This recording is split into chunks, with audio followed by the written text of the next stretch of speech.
Welcome to the Wolff Den, presented by Win Again Academy. I'm Matt Wolff, founder and CEO of Ticket Time Machine. Today we welcome Jason to the Wolff Den. Jason Dennen, welcome to the show. How are you? Thanks for having me. Yeah, a fascinating story, but we're going to get into all of it. For those who don't know who you are, just give us a quick intro. Sure. So grew up in New Jersey, live in Colorado for the last 21 years. I guess my big claim to fame, I don't know if you call it claim to fame, is a skydiving accident that happened a couple of years ago that changed my life. And yeah, that's what I guess the interest is about and what the book is based on. So yeah. So you wrote a book. It's called 8 Days Till Sunrise. You can find it on your website, on Amazon, Barnes & Noble. Check out the scrolling information at the bottom. We're going to get into all about the book and what happened, but share the quick story of the skydiving accident, because that's a fear of, that's probably the number one fear of why people don't go skydiving. And yet it's the percentages are, the odds are very, very little. It's like, getting onto a plane that gets into an accident. Yeah, I suppose that's why they make you sign the waiver before Well, you they go make you sign skydiving. a waiver for everything these days. So, but yeah. Yeah. So, so as far as the skydiving accident, I was an experienced skydiver, a couple hundred jumps. It was just an ordinary Saturday. I jumped pretty much every Saturday. I was coming in for a landing. I was about 150 feet off the ground, and a huge wind comes off the mountains, picks me up, and slams me violently forward. So it kind of picked me up in my harness, and being able to land on a grass field that I've landed on hundreds of times before to, oh wow, a fence is coming and an airplane hangar. And with the increased speed that huge gust hit me with, it was pushing me right into that. I wasn't really sure if I was going to hit the fence, hit or land on the grass. It was hard to tell. And with about a second left, because I had about 5 seconds before once that wind hit me to when I actually crashed, went through this a cattle fence, so it's like a wire fence, ripped through that, and 10 feet behind it was an airplane hangar, so a metal building, and I hit it head on, going about 30 miles an hour or so, blacked out. They called Flight for Life helicopter to helicopter me to the nearest level 1 trauma center. I hit so hard on the left side, 10 of my 12 ribs broke, which impacted my heart, and my heart ended up on the wrong side of my chest. Yeah. Um, I want to get into more of that, but you said it was 5 seconds from when the wind hit till impact. yeah. So I guess you immediately knew you were in trouble.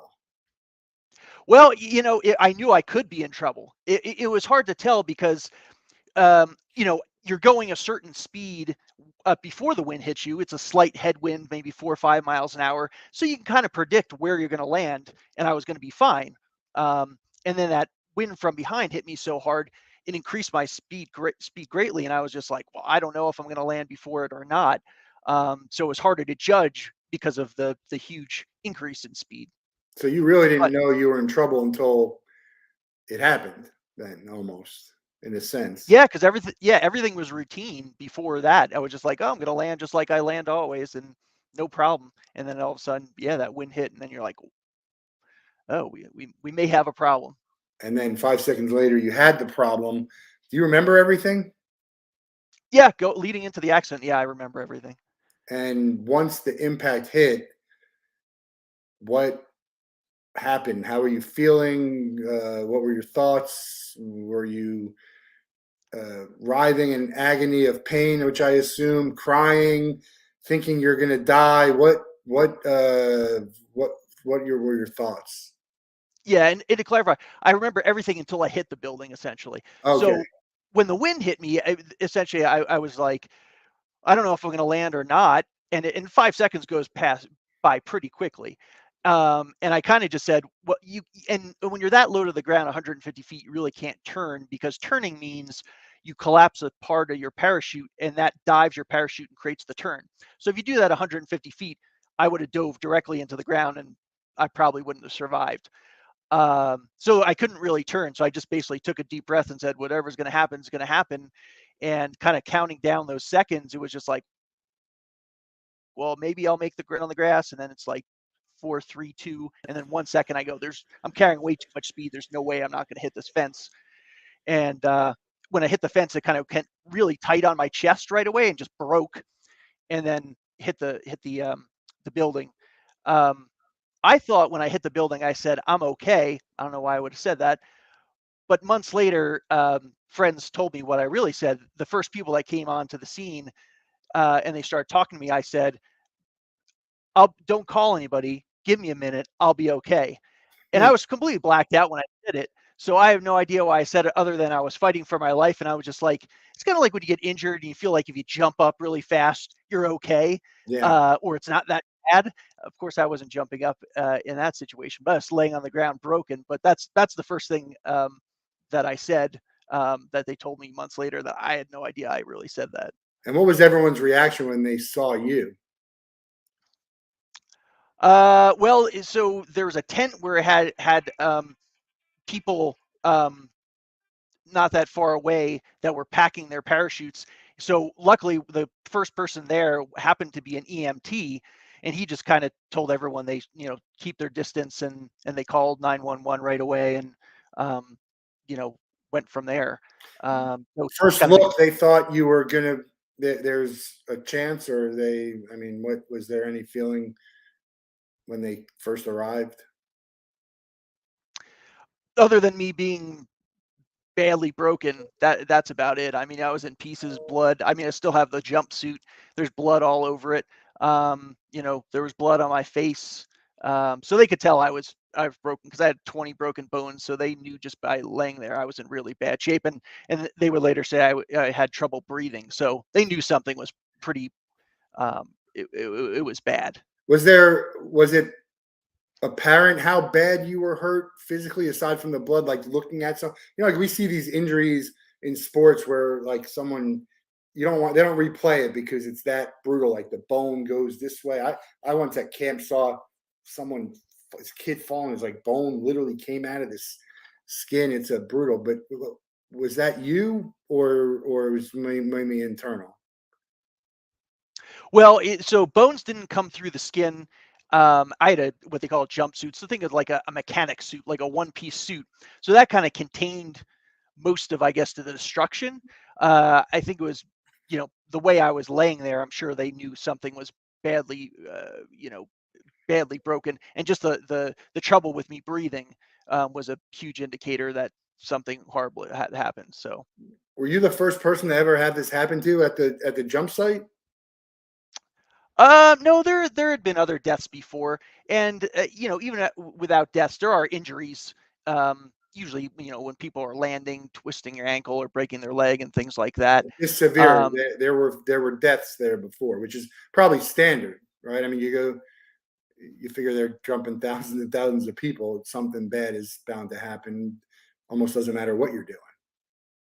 yeah, there's things that are unexpected that happens, like I said, the wind or equipment malfunctions, things like that. Human error that can cause a death. But yeah, there's like 3.2 million skydives a year, and usually it averages between 20 and 25 deaths a year, I think, across the organization, the United States. So Yeah, it's I mean, relatively you've done low. it. You're saying you do it every week. No, thought that it. Do you ever have a thought that it would happen? Something could, obviously, something could have. Do you ever have a thought that everything's always gone so well, something bad could eventually happen? Or at that, when you're doing it that many times, it's like just shooting layups. No, it's definitely not shooting layups because there's times where you have to correct things that are not perfect when you're landing or something else happens. Yeah. Um, I don't think I was complacent in landing that many times. I was going to be 100%. You're pretty tuned in and pretty in the moment when you're skydiving. So I don't think I was complacent at all. I think you get more comfortable and more skilled as you go. Right. So it's less likely for something to happen. But yeah, there's always that thing that could happen. It's always in the back of your mind that something can get hurt. I think it comes to the front of your mind when you see someone else get hurt. Right. Um, and it becomes more real because when everyone's landing without an issue and everything's going great, it's maybe less in the front of your mind. Then you see someone get hurt and you're like, yeah, that could just as easily have been me. The skydiving is fascinating because I'm afraid of heights. I would never do it. I've been hang gliding. My brother loves heights. I have a twin brother, loves heights and adventure. He skis on anything. He did base jumping on his honeymoon in like New Zealand. He loves that bungee jump. I need to really. I go on roller coasters, but I need to feel like really secure in that. And it's not that it's not secure skydiving, but for some reason I don't know. I don't think it's for me. But a lot of people who do it, it's like a landmark event. I'm going to skydive when I'm 40. I'm going to skydive when I'm 50, right? And then you have kids, and you're just like, maybe I'm not. I shouldn't go skydiving. Maybe.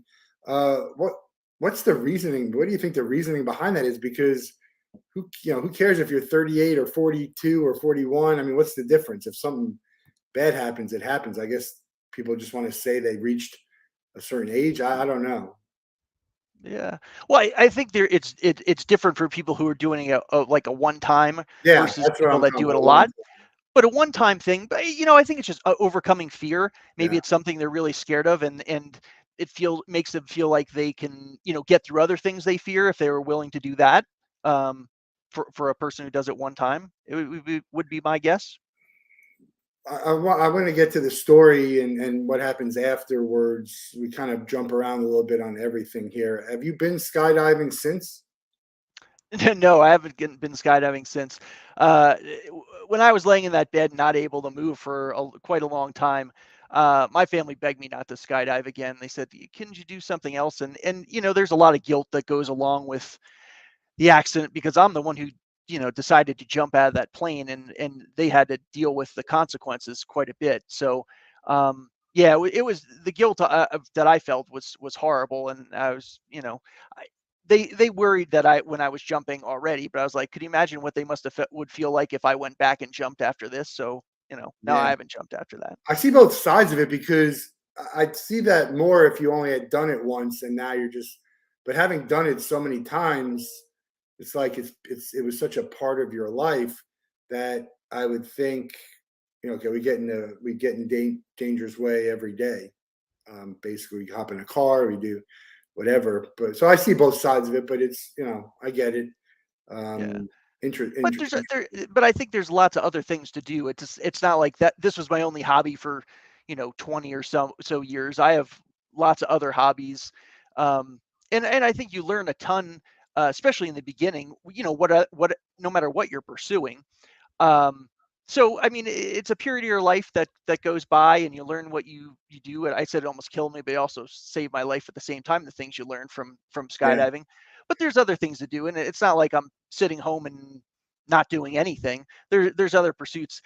Really, the first thing after I got hurt that I was most concerned with, well, can I make my body work in a normal way or as close to a normal way as it was before the accident, rather than can I jump out of a yeah. airplane again? Well, we're gonna get to that story too. What percent is your body right now functional and all of this? I mean, in terms of I was super lucky and did a ton of rehab. I mean, there's parts of my body that aren't perfect. But I mean, I went running yesterday, and I go cycling all the time, hiking. So I mean, there's certain things that aren't perfect and don't work, won't ever work probably like they did beforehand. But for the most part, I'm pretty lucky, and I'm not going to complain about anything that doesn't work perfectly. It's like Yeah, I would say it's like you drop a glass vase and then you try to glue it back together. That's kind of like my body. It's yeah. like, it's not perfect, but yeah, it was close And it enough. cracked well. If I'm gonna crack a glass, like I had a beer bottle, and it's like if it's gonna break, it should break. It breaks well, so you can put it in. It's not as There's a big difference when then there's a tiny piece, and how are you going to be able to put that in? So I get that. That's a good comparison. Tell us about your life before the accident. Sure. So, I mean, running up into the accident, I was working a ton of hours more than I wanted to, and I was kind of, the weekend or the jumping was the release and in the trying to getting out of stress. And when you're skydiving, you're 100% in the moment, which makes you kind of forget about other things. So I was super stressed all the time with work, not sleeping well, just not very happy. And I was using skydiving really as an escape for one of the reasons, but it's also a challenge. And I just was like, well, man, I just need to find a way to to get away from all this stress. And I kind of felt like I had lost a purpose in life too, being so busy all the time. I didn't feel like I had a time for to do anything else other than kind of work and hopefully, get to a skydiving a couple times on a Saturday. And so I wasn't really happy. And really, the skydiving accident was, a blessing for sure, because it kind of cut off all that stressful situation, allowed me to lay in a bed for quite a long time and really think about my life and how I wish it would be different, and how I can improve, personally, and how I deal with every day, and give back to other people that I wasn't doing before. So it was definitely a blessing to lay in that bed. Yeah, but we have this discussion a lot on the Wolf Den. We had Bob Berg from the co-author of The Go-Giver. Have you read that book, The Go-Giver by Bob Berg? I That's haven't. feels like it could be a book up your alley. And we also had John O'Leary. Do you know who John O'Leary is? Motivational, bucking the kid, third-degree burns through almost his whole body and overcame it. So we've had some interesting guests on that have these type of stories. And the thing I want to know, and I'm guilty of it myself, is why do we always wait for something like this to make the change and have these thoughts? And why do you think that is? I think change is hard. Um, I think in our modern world today, we're distracted by so many things, whether it's work, our phone beeping every few seconds, or is there sometimes we're probably making ourselves busier than we need to be. I think after I crashed and laid in that bed, it kind of took away all those distractions that took me away from thinking about, what changes I wanted to make. So I was kind of on a path. I wanted to make a change. I guess I just wasn't sure how to. I seem to keep on failing to change, and this was kind of a catalyst, because it makes it so real that I was almost gone. I was super lucky to survive. It was definitely a miracle to survive, and there must be a reason I'm still here, and I better do something with it. Um, so yeah, I think it is hard to change. I think if you need to feel change comes when you're uncomfortable, or you can't deal with the current situation, or you're not happy with the current situation you're in. Um, and sometimes you don't realize how unhappy you are in order to make that change. So change is always hard, especially it's hard to make it stick. Yeah, I've done. I've had. It's just like every time something happens, I have these conversations with myself. I'm gonna do this. I'm gonna do that.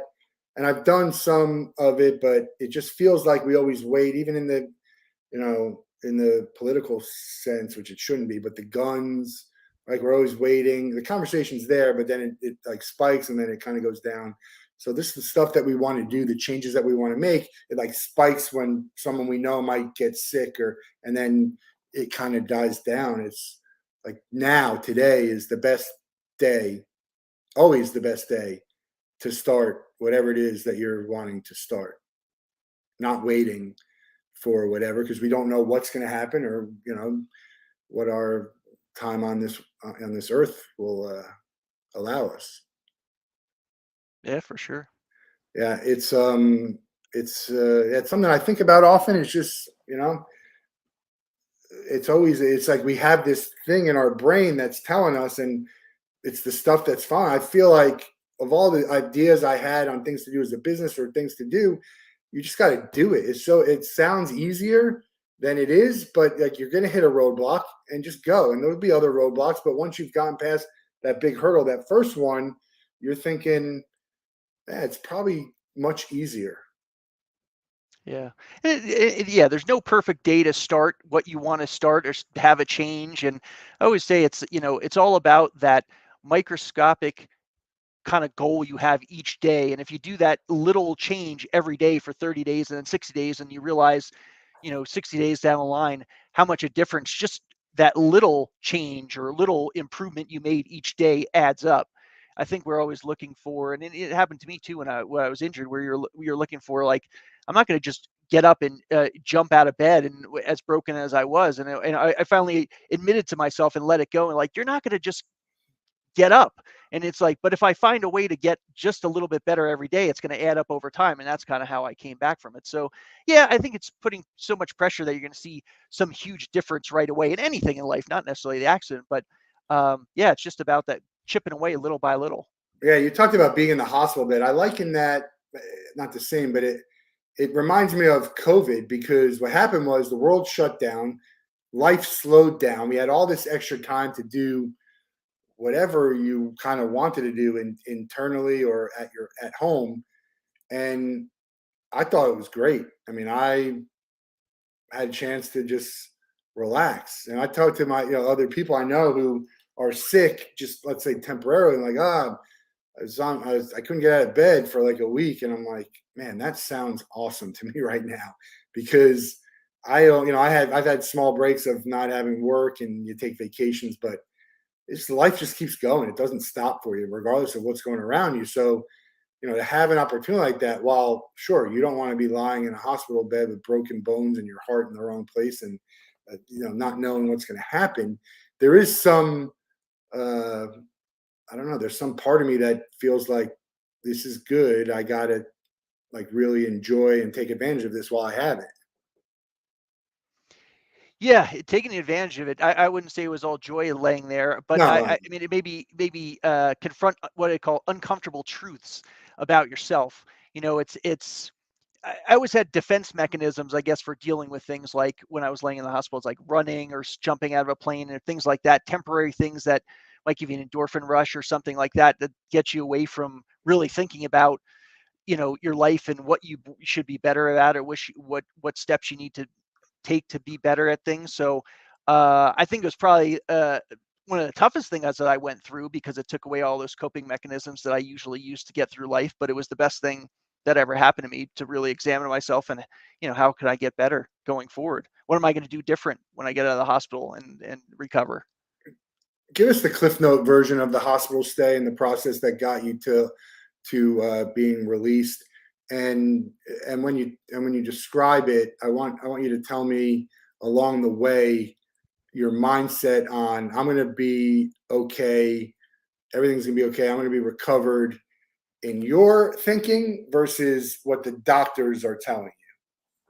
Sure. I don't know if you get the Cliff Notes version. I'll try to make it as short as I can. But so 8 days in coma, I wake up. Doctors looks down at me and says, "You're lucky to be alive." And it's like, that's a crazy thing to wake up to. Was Um, this in sorry, so was this an induced coma, or you just yeah, intubated. Yeah, they were protecting me against all my injuries in my heart. yeah. Yeah, I guess they didn't want me to move around, and I was so injured. Yeah, they did multiple surgeries during that 8-day coma. So wake up, laying there. I'm kind of in shock, because I knew what happened with the accident, but I had no idea what was actually wrong with me. And little by little, they, would my family would tell me what was wrong with me, and I would forget sometimes, because you're on so many drugs, especially when you first wake up. Um, and so for 10 weeks, around 10 weeks, I can't move at all. My hand is like all I can move. Um, so I'm just laying there. And But you can so talk and during that, think at this time. pardon? You can talk and think at this time. Yeah, yeah. Luckily I didn't have any brain injuries. So yeah. And little by little, the medication wore off, so the thought became much sharper. At first, it was, you would kind of go in and out of like clear thought, and then all of a sudden you're just in some other world, and it would have to ask, like, did that actually happen, or did I dream that, or Um, Were you telling so stories about a unicorn, feeding the unicorn apples, or wasn't that kind of? no, it wasn't anything like that. But I would redream the accident, redream. I would have lots of nightmares that happened in the coma, so I'd redream those, and sometimes they felt sometimes your reality of being in a nightmare, when you can't get out of it, it feels like it's a reality. So it's yeah, you're in an altered state of mind. Um, so yeah, about 10 weeks I can't move. Um, and at some point I kind of felt helpless, because they would come in, therapists would move my arm an inch, and I would be on the verge of passing out. It's called like vasovagal response. It's just your body's defense against moving your arm or the broken bone. And so I started to feel helpless, and I'm just like, man, I can't even move. I can't do anything to get better, because they won't let me move. Um, and then they send in a psychiatrist, and psychiatrist tries to give me antidepressants, and he said, "What do you think about taking some of those?" I said, "Get out of my room, don't ever come back," because he was just trying to take me the easy way. I knew laying in that bed and examining my life was why it was the place I needed to be at the time. And I felt like he was just taking a shortcut in his whatever therapy or non-therapy he was going to give me, because he didn't give me anything worth talking about. He only Yeah. lasted in my room about 2 minutes. I'll say Um, this. I'm on antidepressant medication because out of the blue, I had a bout of depression, uh-huh. and it does the heavy lifting. It's not the answer. It's not, but I think your situation is different because, like for me, I couldn't get out of bed. I couldn't eat. I wasn't hungry, and so that's not a way to live. But you didn't have a choice. So I think that's a good attitude that you had was, hey, I don't have a choice. I'm here. I'm not going anywhere. All this, whatever my symptoms of depression are going to be, are really irrelevant right now. I have the opportunity to break through that and really create whatever I want to create. Right. Well, and I don't think there's anything, I don't say there's nothing wrong with antidepressants. I guess the point was, to me, I wasn't on them beforehand, so I knew the depression I was feeling was related to the accident and the Yeah. feeling of helplessness, not No, anything absolutely. else. So I was shocked that the doctor didn't ask beforehand, well, have you ever been on antidepressants? Because that would make sense, but because I wasn't on there, I was like, no, it's related to what I'm going through.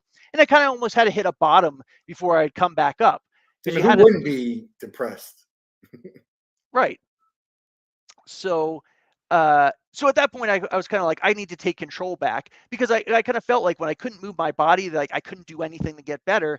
I realized I just needed to find things that I could do at that point to start getting the momentum going.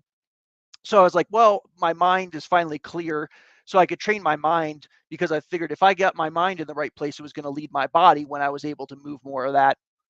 And also the pain invaded my body. I was like, I need to get through this pain, because they would come through every few minutes, and or not, if every few hours, and they would give you as much pain medication as I wanted in the condition I was. And I always tried to avoid it, because I just didn't like kind of the spacey feeling it would give you. And I knew it wasn't going to be there forever either. So I was just like, you have to overcome whatever this pain is and deal with it if you're ever going to come back, because it's not going to go away anytime soon. And so I got in a kind of a mentality of building momentum, where after that day where I kicked the psychiatrist out, that therapist would come in every day and move my arm, and the pain was just as bad. But I was just like, well, if I can get through today, then I can get through the next day. And if I can get through the next day, I can get through the next day. So then I was like, well, when the rest of my body would be able to start moving again, it might be painful as well. And, but if I can get through all those other days before that, I was going to be able to overcome that as well. Where does all this come from? Because was that Jason and his personality and thoughts beforehand, or was that, hey, this accident happened, I have to make some adjustments to my way of life and thinking? And No, it was a mentality that happened before the accident. you had It that was, mentality. yeah. Oh, yeah. I already had that mentality of like, something's going to happen and I'm going to get through it, whether it was, climbing in the mountains and being in some bad life threatening situations, not where I broke my body, but, Right. weather would come in, or something like that, or going racing triathlons and being in some bad situations with my body and having tons of miles to go. And just like, all right, just I put mean, the, that's a great thing because if you didn't have it, your journey could have been very different. yeah. And nobody I would would have, say, by the way, nobody would have blamed you. yeah, but I would have known I gave up. And that's the Right. worst part. So I think what I would say is, when you don't know what to do, or you're in a bad situation, a lot of times your body, or your mind defaults to what it knows. So if you've built up that kind of mentality that you don't give up and you go through tough things, and I've done it before, it was almost like, well, you just do the same thing as you've always done. And I don't know if I consciously thought that, but it just kicked in. Similar to when I was laying on the ground and said, don't call anybody, I'll be okay. That was a default mechanism when I was blacked out. I didn't consciously say it, but it was just like, you're ready to fight. You fought before to get through things and live. So, this is no different. Yeah. All right. So you're in the hospital, you're out of the coma, long Yep. road to recovery. They're fixing your body, doing whatever. You're sitting there a lot. What is a day? You're watching a lot of TV, or you can't move your arms, or you have use of a computer, reading books. What's your day like for the first? We were there 10 weeks, right? Well, 10 weeks was when I couldn't move. In the hospital total. I was there for 14 weeks, so about 3.5 months. Okay. Um, So yeah, the day would really revolve around um, it was basically eating. It was, and I hated to eat at that point, so you would dread every time they come in and give you more food because it was so hard to eat. My family, luckily, my parents were there the entire time. They were retired. They got to sit right next to the bed the entire time, so I would talk to them. Various people coming in the room. A lot of boring TV, daytime TV is not very good. And when you're laying there, it's uh, you're not really at rest. You would think like you're laying in the bed, you're going to be like fresh. One, your body's recovering and it's just it's pretty badly broken, so your body's taking a lot of energy to recover from that. But also you don't sleep very well, especially in the early stages when you have all these machines hooked up to you, because like the cuff on the automatic blood pressure would pump up every hour. So like you would go through a night and you wouldn't sleep for more than a half hour because it was more like passing out than sleeping, because you'd keep continually get woken up by that blood pressure gauge that would pump up. So you're constantly tired. Um, I mean, having nightmares, uh, reliving the accident every day. Um, People would come in and start asking about the story. Sometimes you hear that say, "Oh, too soon. You shouldn't ask someone that question." There was no too soon. As Yeah. soon as I woke up, they start asking me about the accident. Well, it's a But crazy story. it is, and because you would get, because you meet so many new people in the hospital that work there because of the shift changes and things like that, and um, they would come in and they would read the medical report if they're new, and they were like, well, I can't even believe you're alive, and you're just like, yeah, I'm still here. And they would ask they were interested in seeing, because I guess everyone doesn't crash into a building that they stays in the hospital. um, but really it was hard to tell, and it would give me PTSD sometimes to tell it because it was so fresh and I was continue to relive it outside of telling the story. But it was an amazing thing because I realized the power of the accident was I could relate to people in a way that I was never able to relate to them before. Um, it's because I would pour out what happened to me and be vulnerable and admit to weakness and things like that. And when I told them what I went through, then they were willing to open up about their lives and what they were going through, and things, the doubts they went through. And you just amazing. It took me a while to recognize it, but you're like, wow, that's an amazing thing. There must be something to this story that I could use it for, to help other people in some way. So yeah, I discovered that while I was laying there and not able to move, which was pretty amazing. And there's a lot of people who went through something similar. And when I say that, I don't mean crash into a thing from skydiving. I mean they had an injury, physically altered, long time in a hospital, rehab, whatever that means to them. It almost doesn't matter if your whole body's broken or if it's just this other part. You're in a hospital, you can't move, you can't do anything, your mind's going a million times. I mean, people relate to it. Yeah, yeah, it's and it helps to talk to somebody who went through something similar a lot of times as well, because sometimes if you talk to people that haven't gone through you know some kind of altering injury, um, they can be sympathize and be empathetic, but they don't 100% understand just because they haven't gone through it. No criticism. Yeah. But when you talk to someone else who's kind of gone through something like that, there's a lot you get out of that, and a lot of strength you guys could share from the struggles you went through. You traded skydiving for doing a triathlon, which, I mean, anyone listening up till now figures like, how in the world does this happen? Uh, how in the world did that happen? Yeah. Well, so I had done triathlons before the accident. I hadn't done one, sorry, 6 or 7 years. Um, so about a week after I woke up from the coma, I was laying there at night.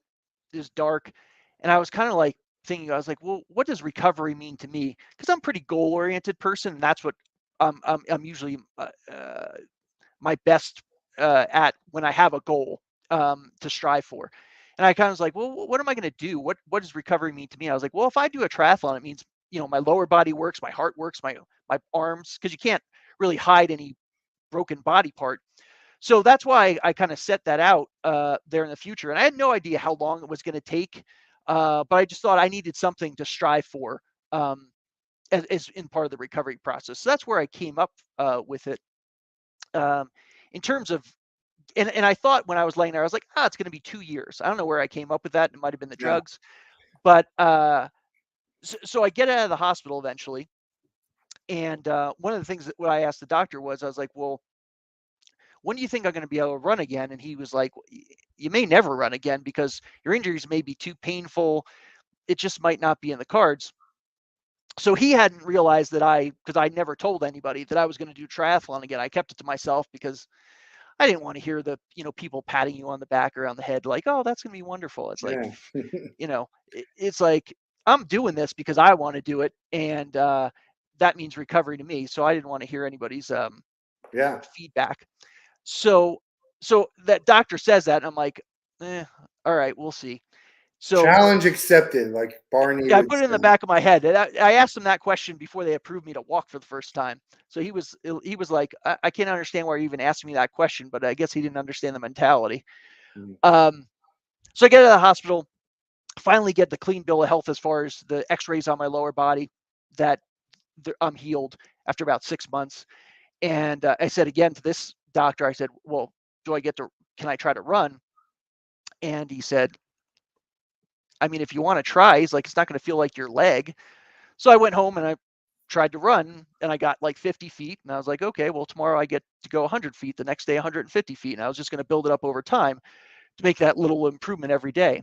And then a couple months go by, and I'm just like, well, what's possible this year based on what I'm doing now? And I thought, well, maybe I could do like what they call a stroke and stride, which is like 1,500-meter swim and a 5K. Because I had done those before. I was like, well, that's short enough. Maybe I can get to that in a 3-month period.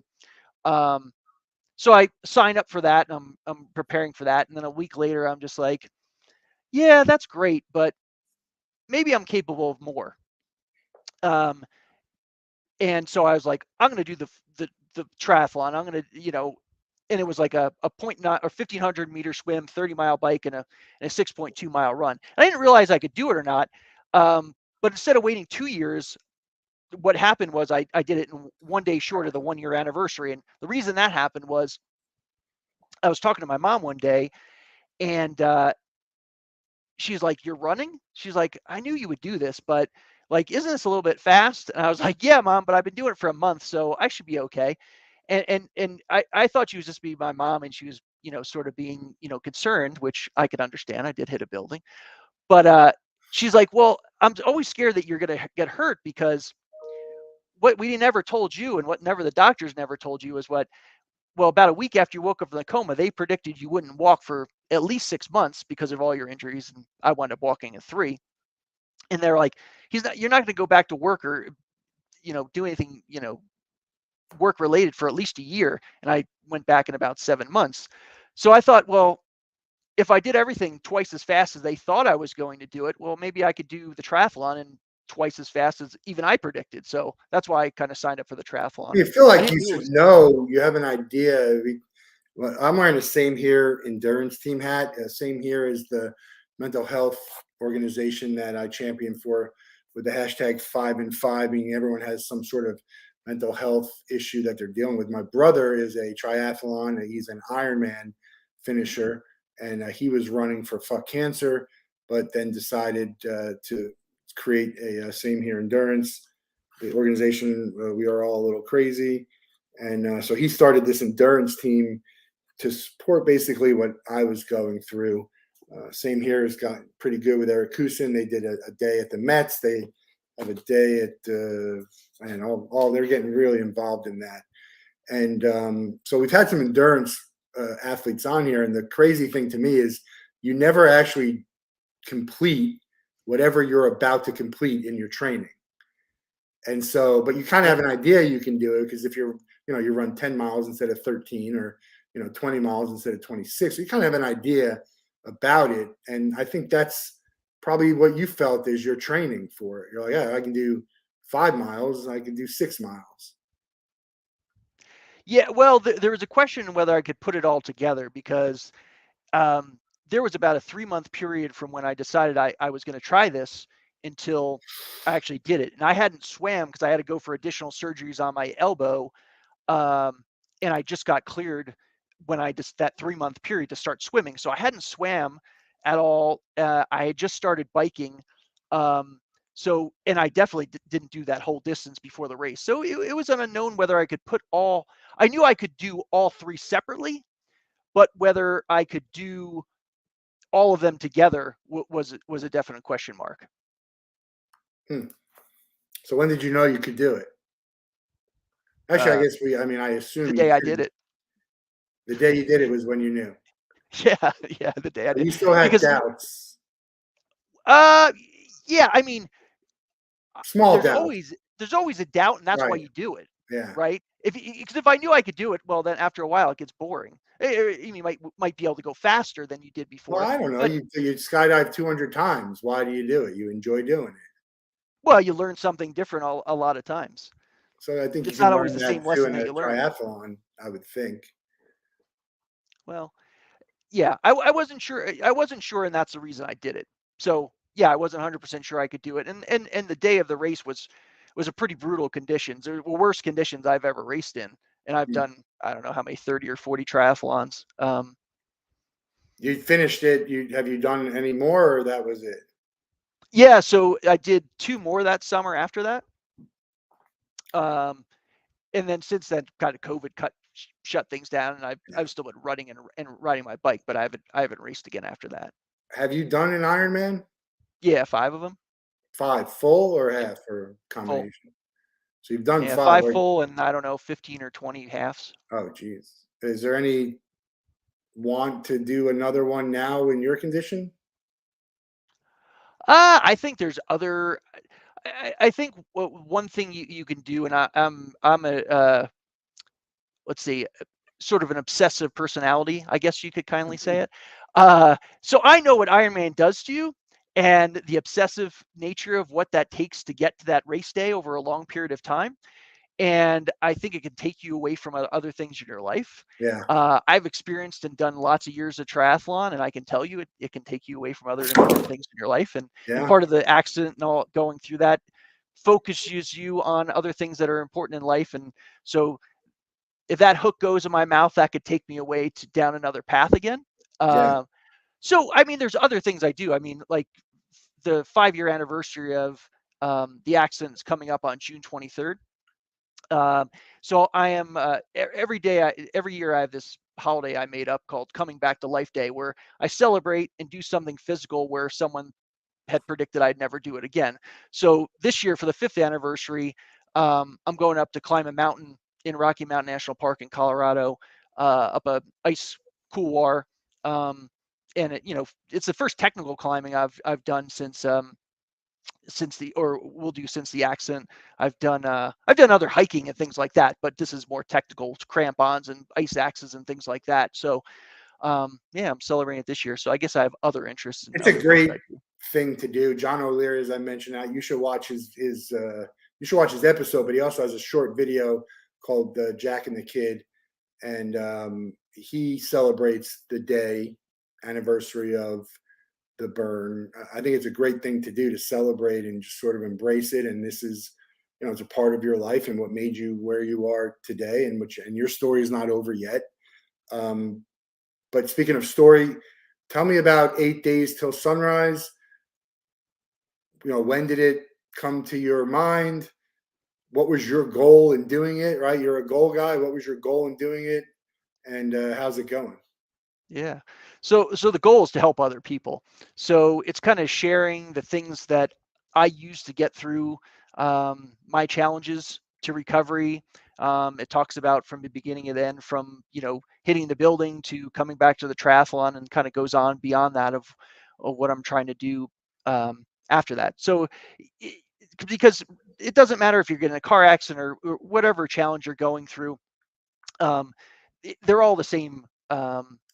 Things that help you get back to where you are or you wanted to be before the accident.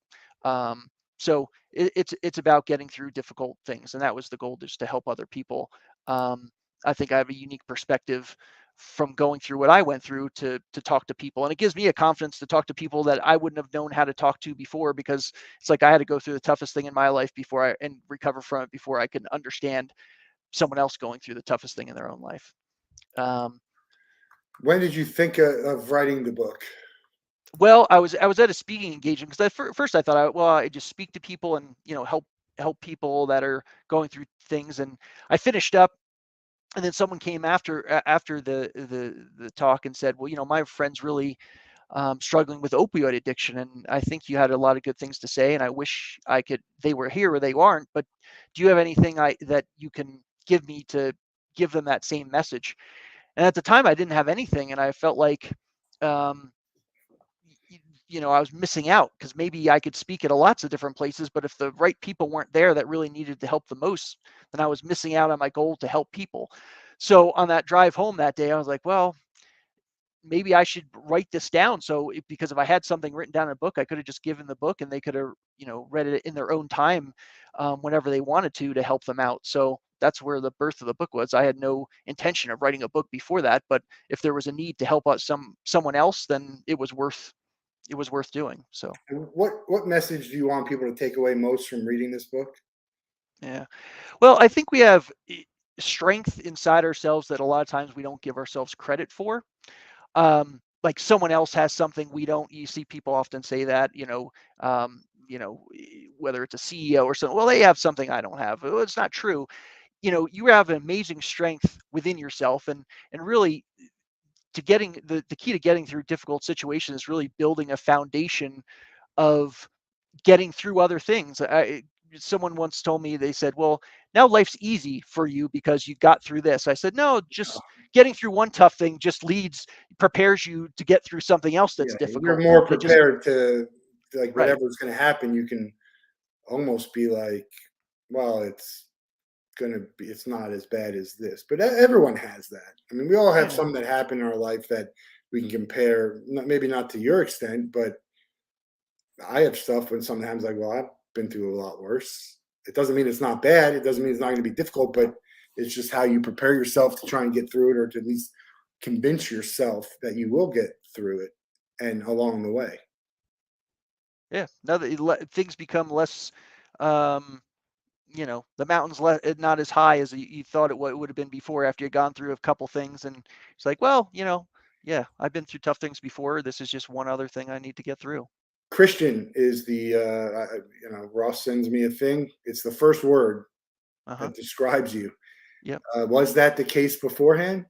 Oh yeah, yeah. I grew up Christian, grew up in the church, and first of all, God, it was a miracle. They saved me for a reason, and give me a purpose. And the purpose was, to help other people get through difficult things. So the accident to me was a gift, and all the lessons you learned, Bibles and scriptures and things, where I use them all in the recovery process. Like I always say, going back to that kind of default mode, you the lessons you learned that maybe you thought you forgot were just really a part of you that came out when you needed them most, and you didn't have to think about those lessons. They were just a part of you, and took over. And when I wasn't fully coherent, I would start doing things that it took me months later to realize why I was doing those, that helped push my recovery forward.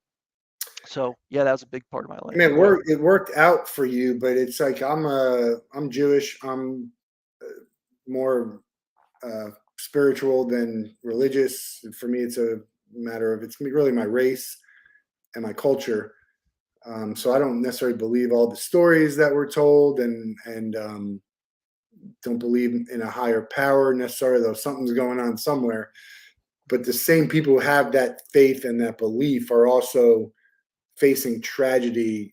Their loved one hit the building and didn't survive, or didn't recover, survived but never recovered. It's as simple as that was what was meant to be in your eyes. Oh yeah, I believe God has a plan for you, and I wouldn't have chose to smash into that building if I had a choice, because it hurt and there was a lot of recovery. But but going through that made all the difference in my life, and I was lucky that I went through it. So you do it So again. I would do Choice. If you had a yeah, I would choice to do it land again. safely that day, would you land safely that day? Well, I mean, here's what I say. I wouldn't be the same person today unless I went through that hitting the building. So I wouldn't trade what I went through it to be the same person I was before the accident, or going down the path I was going down before the accident. So, Well, we hear that a lot. It's a tough question to answer, but I think it's something that people think about. You've probably been asked that before, right? well, I mean, would if I had a choice, would I jump in that airplane knowing that that was going to happen? Like, I mean, I guess it's a question that's like, well, it doesn't matter. It happened, I guess. But I mean, yeah, I'm What do glad you it happened. believe? I want to know. Do you? Because we've asked that even like to John, who got burned 90%, third-degree burns on 97% of his body. Mhm. He would not choose to have anything different. And Yeah, I feel like if you had the choice to land safely or not, you would choose to do that the same path. yeah. I don't wish it to be any different than than what Yeah, happened.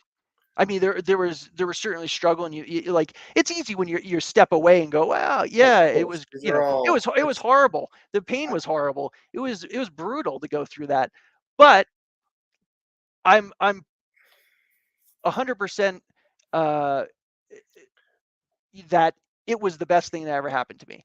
You yeah. know, I mean, I don't think you need to be religious to realize that. I'm sitting here being like, yeah, I get it. Because I don't know what turned the switch on in me to do certain things, but whatever it was, the heartache, the negatives, bring it on. I'm still have those things that I'm still trying to get past. So bring it on. What's the most pain you've ever had in your life before this? I remember I had to get surgery to help my sleeping. So I had my septum straightened, my uvula cut, and my adenoids removed all at the same time. Most pain I've ever been in my life, and I've had Achilles injuries, and I mean I've had a lot. That was the most pain I've ever had in my life. Literally, like you said, I couldn't eat. I couldn't even swallow the pain medicine. That's how painful it was. What was the most pain you've ever been in before this? hmm. How hard to say. I definitely broke my arm before. That was pretty painful when I landed on my arm and my elbow in a biking crash. Um, I don't know. I would say most of my, or I don't know if you call it pain. I call it more discomfort. Was self-made, meaning the Ironman triathlons, when your body feels like it's shutting down and Oh, things but like that's that. pain. I mean, that's what I'm talking Yeah, about. Is I that more call it pain? discomfort because you could. The difference is, so in a triathlon, if you stop and then you just start drinking and quit the race, well then discomfort's over. You might feel crappy for a day or two, but pain is more that you can't stop because it continues and you don't have control over. So Yeah, but I pain think is that's also what happens during. What is pain is fear leaving the body. What is it? What is that? What's that saying? uh, yeah, I know what you're talking about, but I don't know if I could I don't know what say it it is either. correctly. I'm not. Um, I'm not one of those guys who's just going to throw these accurate quotes out as I'm talking. What's life like if you don't? If that accident never happens? well, I probably would, like I say, maybe I would have an early heart attack or from stress and things like that. I would be probably just as stressed as I was beforehand, and I wouldn't have be able to have the message or the gift that was given to me to that I help other people. Because I wouldn't. I knew I wanted to volunteer like before the accident. I was like, oh, maybe I'll volunteer at a hospital. I just kind of didn't have time, but I didn't know how I could really contribute because I didn't. I mean, I don't have a medical degree or anything like that, or then hadn't gone through anything as tough as I'd gone through with the accident. So I didn't really know how to contribute. So going through the accident is my connection to help other people. So um, I How wouldn't have that. are you? Have you completed your goal with the book, or you still have more to do with it? Well, you can never help every single person that's going through something difficult in their life. So it just keeps going and going until I don't know if there's an end time because you're always gonna meet someone who's going through something tough that maybe you can help for the rest of my life. So I don't know, maybe the book sales goes away, but the willingness to help people doesn't go away. Where's the best place that the book and speaking has taken you? Well, Personally, what you enjoyed most? yeah. Well, I mean, I could say just a week ago, at a book signing I was doing, someone came up to me and had no idea I was going to be there, and they were starting breast cancer and chemotherapy the following day. So we talked for a half hour, and what they were going through and what their mindset was, and how they were going to get through it. So when you talk to somebody who's going through something like that, it's amazing feeling. I'm not sure, I certainly can't cure cancer for someone else, but maybe I can say something or give them something that maybe will help them along that process. I think you Um, can. yeah. Are there So tears often? Either I'm side, far, yours or who you're talking to? there are, I'm far more emotional, I'd say, than I was prior to the accident. So yeah, there are tears sometimes. And I had a conversation last week with someone I never met before, never talked to. We got on a Zoom and we start talking, and I kind of just like I could tell she was having a day, and I kind of drilled into it, and she just let it go, like crying, and it was one of the best talks conversations I had.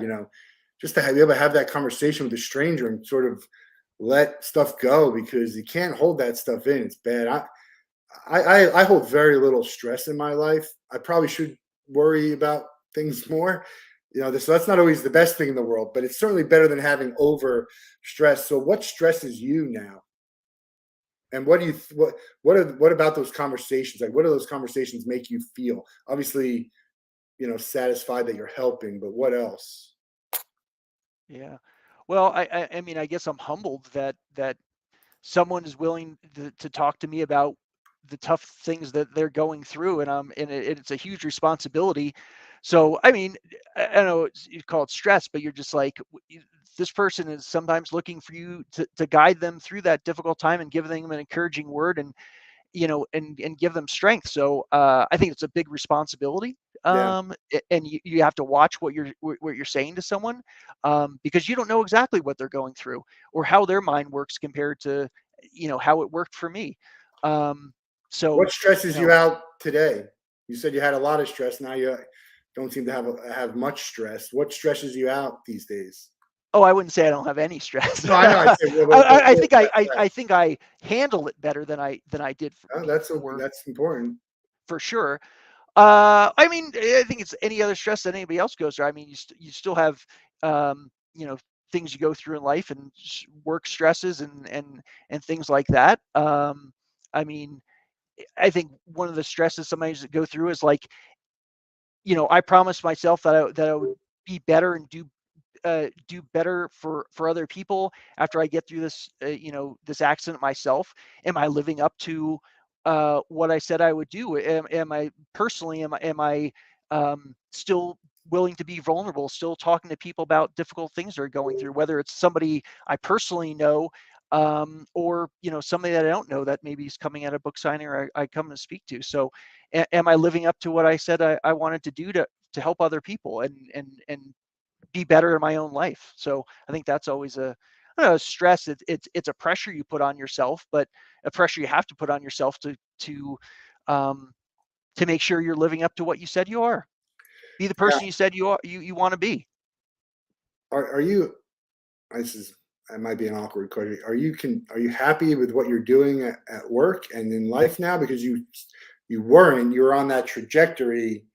Have you changed? I know you've done a lot of other stuff, but in the work sense, have you changed that trajectory of your life? Sure. Well, I think I don't allow it to take over my life as I did before. It's fair. Like I would say, I mean, still have to make money, I still have to live, but I That's what see they that, tell me, Jason. right. That's what they say. You have to look at, you have a greater purpose in life than just working. And like I always say, when I wake up in the morning, I get dressed, I see the scar from the top of my clavicle all the way, down to my belt line where they opened me up and put the heart back in. And it reminds me every day when there's going to be times then you're not balanced or doing exactly what you want to do, but it kind of centers me back to go, there's a bigger purpose in your life than just work or dealing with that. So remember that, and you need to stay on track to what your goal is in helping other people. Do you share that scar? Do you show it to people, or do you keep a shirt on at all times wherever you are? Oh no, I have no problem showing it off. Um, I mean, I think that when I got back from the hospital, and you saw your body, and it was really, when I saw it for the first time, it was shocking to see, because it almost felt like it wasn't your body because it was so much Yeah, different. Um, and I remember, so I was going back to the gym to do rehab work, after I got home from the hospital, and I was going to the pool because obviously it's a lot lighter and it's a lot easier on your body, and I was just walking in the pool. So when I went from the locker room to the pool, I realized for the first time, I was like, well, I just had a towel on. I had, no shirt on. And people would stare at you as you're walking past, like, well, what happened to you? Because you look a little bit young for, having your chest open from here to there. It's not very common. And at first I was just like, they were scared to ask me a question, or did they were just kind of, you would notice them staring. And then I kind of went from being self-conscious to being like, this is me and I'm proud of this.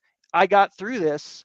So, I mean, I'm not the walk around without my shirt on type of person all the time. I wasn't like that no, I before get the that. accident, no matter what shape I was in. But am I worried about showing off the scars? No, Yeah, I mean, someone just a couple weeks ago, I was at a book signing. They're like, I don't believe you went through it. I was like, well, yeah. they're Here like, you you want go. to see the scar? And it's a pull it down and like, take a look. Does it look real to No, you? I think there's a mix of people who want to keep not show because they're not embarrassed about it, but a little bit. It's not a good look. And then the other people say, look, this is the scar. This is who I am. This is showing my strength and everything that I went through to get to where I am today. Yeah, it's a badge that tells you things you went through in life, right? I mean, the more scars you have, the maybe the more things you went through. I think. What's next for you? What's next? Yeah, what's Well, next, book wise and physical wise, besides your 5 year celebration, which is obviously an incredible event. yeah, yeah, that's a big thing coming up. But besides that, um, book signings, spreading the message of the book, talking to people in person, which is huge goal of mine, and what I've been doing the last couple of weeks and months, and continue to do it in these upcoming weeks, speaking at various events, whether it's a church or whether it's a any other kind of event. I go and speak at those things and connect to people in person. I think it's super satisfying to connect to people in person and talking to them. I agree. Um, and as far as another book, well, I've survived some other things, not as many broken bones or anything like that. But I mean, is that on the future? I don't know. This is a passion for me to help other people. That another book would be just be more, yeah, maybe more personal and some cool stories. But this is the goal of this is more than just. It's a bigger purpose than just, it's not about me, it's about other people, and Yeah. that's the most important thing. The book is called 8 Days Till Sunrise. You can get it on Amazon. You can get it on Barnes and Noble. You can check out Jason's website, which is jasondennen.com, and also connect with him and see Instagram at JWD Boulder is the Instagram handle. We're going to let you out of the Wolff Den with the same question everybody gets. You got 24 hours to spend with anybody in the world. They have to be alive, and you can't be related to them. Who would you choose, and what are you guys doing? 24 hours in anybody. Um,